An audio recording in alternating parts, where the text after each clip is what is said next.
we have introduced lawn tennis as one of the most important sports for schools.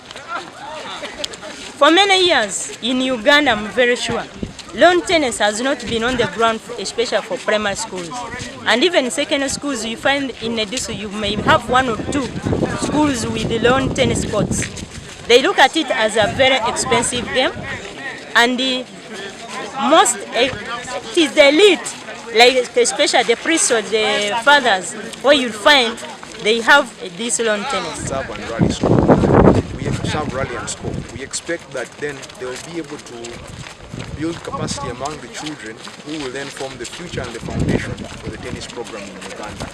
This being the beginning, we believe that once they have set up the regional structures properly, we should then be able to roll out tennis. Bokurora really mbatekereza Omuzaano guno kugugara hansi hali enu level.